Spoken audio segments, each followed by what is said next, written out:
Good afternoon. It is afternoon. We're going to finish the rest of our story, Isio Trot. Kate, come here. You have to come say hi to Auntie Amy. Come here. Say hi, Amy. Say hi, Chi-Chi. Well, I don't have any food. And Ashton's in the kitchen making lunch, and everybody's kind of running around, so you might see everybody coming and going today while I finish the story, because Mr. Eddie is on an important conference call down in the theater room today. So we're gonna do it right here. All right, here we go. Okay, so we left off where Mr. Hoppy switched Alfie with the very first turtle, okay? And she doesn't seem to know. Here we go. Mr. Hoppy popped his head out of the foliage and called out, "Good evening, Mrs. Silver. How's Alfie tonight?" "Oh, he's lovely," Mrs. Silver said, looking up and beaming, "and he's developing such an appetite. I've never seen him eat like this before. It must be the magic words." "You never know," Mr. Hoppy said darkly. "You never know." Mr. Hoppy waited 7 whole days before he made his next move. On the afternoon of the 7th day, when Mrs. Silver was at work, he lifted tortoise number 2 from the balcony below and brought him into his living room. Number 2 had weighed exactly 15 ounces. He must find one that weighed exactly 17 ounces, just 2 ounces more. From his enormous collection, he easily found a 17-ounce tortoise, and once again he made sure the shells matched in color. Then he lowered tortoise number 3 onto Mrs. Silver's balcony. As you will have guessed by now, Mr. Hoppy's secret was a very simple one. If a creature grows slowly enough, I mean very slowly indeed, then you'll never notice it has grown at all, especially if you see it every day. It's the same with children. They are actually growing taller every week, but their mothers never notice it until they grow out of their clothes. It's true. Slowly does it, Mr. Hoppy told himself. Don't hurry it.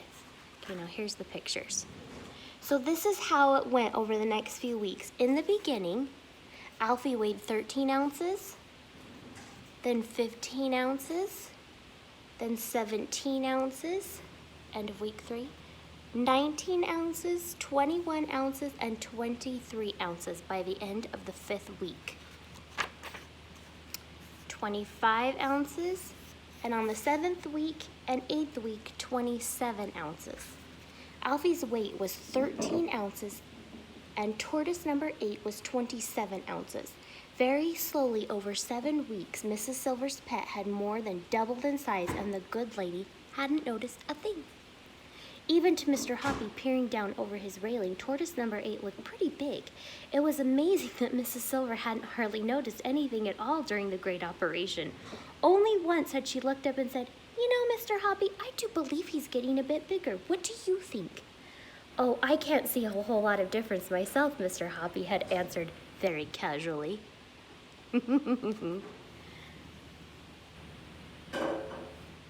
But now perhaps it was time to call a halt, and that evening Mr. Hoppy was just about to go out and suggest to Mrs. Silver that she ought to weigh Alfie when a startled cry from the balcony below brought him out fast. "Look!" Mrs. Silver was shouting. "Alfie's too big to get in through the door of his little house. He must have grown enormously." "Well, weigh him," Mr. Hoppy ordered. "Take him in and weigh him quick." Mrs. Silver did just that, and in half a minute she was back holding the tortoise in both hands and waving it above her head and shouting, "Guess what, Mr. Hoppy, guess what? He weighs 27 ounces. He's twice as big as he was before. Oh, you darling," she cried, stroking the tortoise. "Oh, you great big wonderful boy, just look what clever Mr. Hoppy has done for you." "Are you back for the story?" "Hello." Mr. Hoppy, I don't have any food. Mr. Hoppy suddenly felt very brave. "Mrs. Silver," he said, "do you think I could pop down to your balcony and hold Alfie myself?" "Why, of course you can," Mrs. Silver cried. "Come down at once."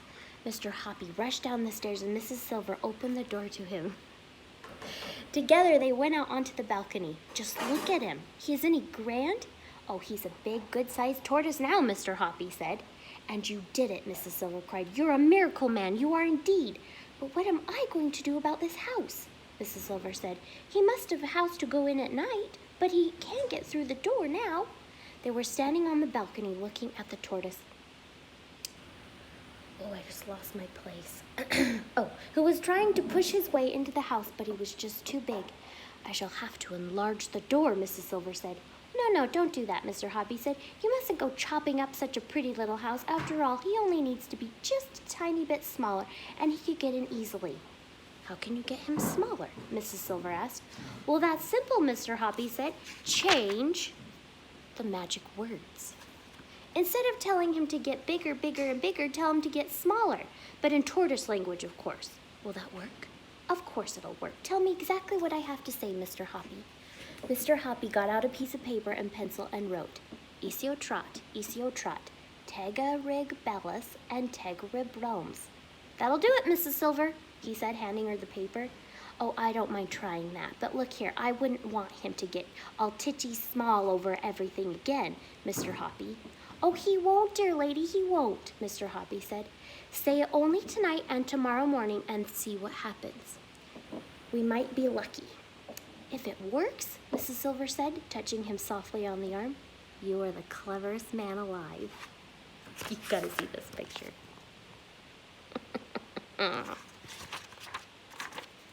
The next afternoon, as soon as Mrs. Silver had gone to work, Mr. Hoppy lifted the tortoise up from her balcony and carried it inside. All he had to do now was to find one that was a shade smaller so that it would go just through the door of the little house. He chose one and lowered it down with his tortoise catcher, and then still gripping the tortoise, he tested it to see if it would go through the door. It wouldn't. He chose another, and again he tested it. This one went through nicely. Good. He placed the tortoise in the middle of the balcony beside a nice piece of lettuce and went inside to wait Mrs. Silver's homecoming. Look at me where Kate is. She's come back for story time. She follows me no matter where I go. That evening, Mr. Hoppy was watering his plants on the balcony when suddenly he heard Mrs. Silver's shouts from below, shrill with excitement. Mr. Hoppy, where are you? Just look at this. Mr. Hoppy popped his head over the railing and said, What's up? Oh, Mr. Hoppy, it's worked, she was crying. Your magic words have worked again on Alfie. He can now get through the door of his little house. It's a miracle. Can I come down and look? Mr. Hoppy said. Come down at once, my dear man, Mrs. Silver answered. Come down and see my wonders you've worked upon my darling Alfie.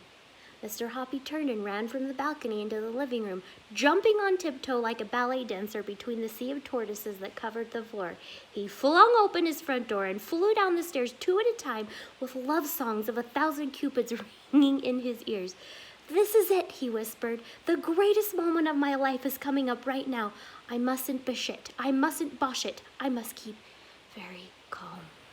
When he was 3/4 way down the stairs, he caught sight of Mrs. Silver already standing at the open door waiting to welcome him. With a huge smile on her face, she flung her arms around him and cried out, You really are the most wonderful man I've ever met. You can do anything. Come in at once and let me make you a cup of tea. That's the very least you deserve. Seated in a comfortable armchair is Mrs. Silver's parlor, sipping his tea. Mr. Hoppy was all of a twitter. He looked at the lovely lady sitting opposite and smiled at her, and she smiled right back at him. That smile of hers, so warm and friendly, suddenly gave him the courage as he needed, and he said, Mrs. Silver, will you marry me? Why, Mr. Hoppy, I didn't think you'd ever get around to asking me. Of course I will marry you. Mr. Hoppy got rid of his teacup, and the two of them stood up and embraced warmly in the middle of the room. It's all due to Alfie, Mrs. Silver said, slightly breathless. Good old Alfie, Mr. Hoppy said. We'll keep him forever. The next afternoon, Mr. Hoppy took all of the tortoises back to the pet shops and said that they could have them for nothing. And then he cleaned up his living room, leaving not a leaf or cabbage or trace of a tortoise. A few weeks later, Mrs. Silver became Mrs. Hoppy, and the two of them lived happily ever after. P.S. I expect you're wondering what happened to little Alfie, the first of them all. Well, he was bought a week later from the pet shops by a small girl called Roberta Squibb, and he settled down in Roberta's garden. Every day she fed him lettuce and tomato slices and crispy celery, and in the winters he hibernated in a box of dry leaves in a tool shed. That was a long time ago. Roberta has grown up now and is now married and has 2 children of her own. She lives in another house, but Alfie is still with her. still the much-loved family pet, and Roberta reckons that by now he must be about 30 years old. It has taken him all that time to grow to twice the size he was when Mrs. Silver had him, but he made it to the end. And the best part of that is that really is Roald Dahl's daughter.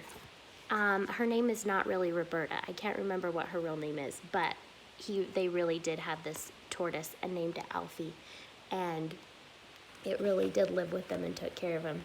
So I hope you liked the chapter book, Easy Trot, and I'll get back to reading a simpler story. I hope you like the chapter book, but we'll go back to reading another story. And here is Kate saying goodbye. Kate, say goodbye to your friends. Say ta-ta. Do you have anything to say? Katie girl. Kate. Ashton, do you want to be on film? Oh, you should see Ashton's hair right now. Oh, let's put him on film. Where are you, Ash? There you are! Ashton needs to do his hair still. Okay. All right. Love you guys. I'll see you tomorrow.